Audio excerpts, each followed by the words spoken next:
and all these information is going to be transmitted effectively. And with that being said, I'd like to introduce our strategic partner, Sinara. We have made our investment, and we are just about to begin this effort. So we'd like to introduce Mr. Alex Zinin. So let me introduce Alex. So he is the CEO of this company, Sinara Systems. So please. Thanks, Ken, for the introduction, and good morning, everyone. Ohayou gozaimasu. It's a very special moment for me for a couple of reasons. First of all, I'm very proud that I'm leading a company, Sinara, into the Softbank family, and we're working together as strategic partners. But also, it's special because what we're announcing today is going to really disrupt the internet industry. Every industry that is successful has a fundamental revenue engine behind it that allows the smart guys, the startup guys, to create out of their smart ideas successful businesses and finally attract investors and bring profits back to the shareholders. And once in a while, there is an opportunity that is created through a change of environment where there is a transition that enables the new entrants to come in. And some companies actually miss it, and then they lose their market share. And the internet is not an exception. For the last 20 years, we have enjoyed the success of the internet industry. Multiple hundreds of millions of dollars of worth were created by nothing else but the digital advertising. And over the last 20 years, 15 years, we've gone through several generations of the advertising technologies. Some of that we understood did not work because either the data was not so strong or the signals were not so explicit, and we didn't understand what exactly was happening. We couldn't convert the interest or knowledge about the user into monetizable actions such as clicks, downloads, or purchases.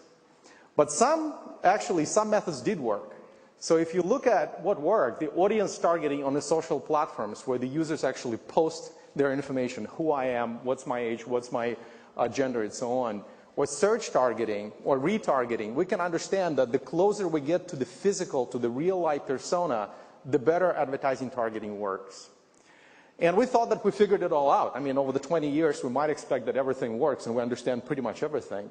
But then something happened. That transition that we talked about happened again. The mobile came in, the iPhone. The users have gone mobile. There is currently 3 times more users on the internet who are using the mobile device as their primary device versus the desktop. They're spending more time consuming the content on the mobile versus the desktop again. And again, we're selling more mobile devices. And you would expect that, look, with all of this transition to mobile, the advertising industry should have moved their money there. But that is not the case. Less than 10% of total advertising budgets are spent on mobile devices. Everything else is still on desktop. There is something wrong. If you look at the statistics, the conversion rates, how the users are purchasing or how they're clicking, are 3 times smaller than on the desktop. And that is driving pretty low inventory rates as well. So we have to have made some mistake. We thought it couldn't be simpler, right? It's just yet another screen. But if you look deeper, what's happening is that the fundamental behavior of the user is different. On the desktop, we're spending half an hour. We're sitting in the comfort of our homes or offices. We're pulling out a credit card and we're making the purchase there. On the mobile, we may be standing somewhere at a Starbucks in line for our double latte or double espresso, or we're somewhere on a train, or just standing on a street somewhere at the intersection, just checking the news quickly. We're not going to make a purchase there unless we have technology, like Ken said, like one-touch purchase. So something is fundamentally different, and somewhere deep inside, we understand that there is more about mobile than just yet another screen. This device, the mobile device, is truly personal. It's very rarely that we share it with anybody. And it's always online. Whether I'm using it right now or not, it's always connected to the network. It is also the device that I'm taking pretty much everywhere with me, sometimes to the point of embarrassment. And so, in the gyms, they have to block the devices there and disallow the use of that. But it's basically everywhere, be that a school or a concert or a train or a plane right now. And it's also becoming the device that is now interacting between the online world and the offline world. But also, this is something that has created a fundamentally new type of user data. And that new type of data is the ubiquitous user location. This is something that has never existed in this industry before. Before, we were analyzing online behavior, where the users go, which website, which product, which page, what are they interested in. I may be browsing something while procrastinating at a cafe. It may not mean anything. If I go to BMW dealership, I have just made a commitment. I'm there, I'm about to buy. Statistics show 30% of these users are going to convert within a week.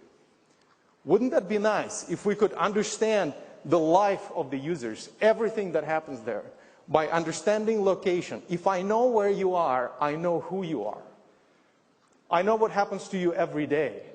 I can build now not an online persona, I can build a real-life persona information about you. Wouldn't that be great if we brought that to the advertising industry? The problem with it is that in order to build that kind of information, we need a very high-quality location information. It has to come with the right level of precision.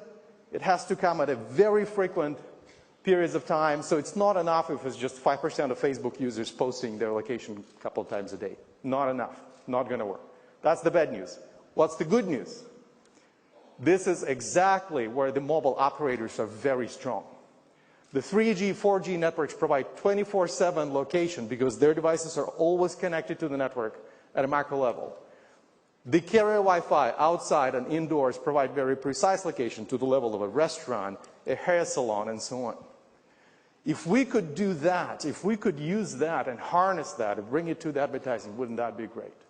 And that's exactly what's driving the transition that Son and Ken have been talking about yesterday and today, from a telecom provider to now a data warehouse where the key asset is not really just connecting people through, a phone call. It's really the data about the user. It's understanding life. 7 out of 10 operators right now are asking themselves questions. What do I do with all of this data, given the sheer amount of it and the fact that most of it is real time? Second, how do I build business around it? How do I monetize it? Do I sell it or what? And third is consumer privacy. What do I do about that? And that's exactly the 3 questions that Sinara answers. And what we've done with Softbank now is we've taken the precious, the most advanced network assets in Japan, the advanced 4G network, and the biggest Wi-Fi network in the nation with almost 500,000 access points across the business locations. And we now made that available into a next generation advertising product. Through Sinara technologies, we can now process all of this information in real time to build the real life consumer analytics, protecting consumer privacy from day one by design in the architecture of the system, and now connecting this data to the whole of the advertising world, to the whole of the internet through Sinara mediation platform. This makes it possible to create completely new generation, completely conceptually new type of advertising products, where we can target users not only based on their real-time location. That is pretty simple. We can target them based on where they live, where they work, where they go on Friday night, replacing the street flyers distribution industry completely, and making it much more accessible and much more efficient for local businesses to distribute those ads. We can target frequent travelers. We can deliver offers to people who are shopping in Ginza all the time. So what we're doing is we're creating a completely new type of data, a new type of advertising product. That product that is enabled by the power of the network. And we also connected the 2 multi-billion-dollar industries together. So welcome to the network-powered advertising revolution. Domo arigatou. Thank you. Thank you very much. Thank you.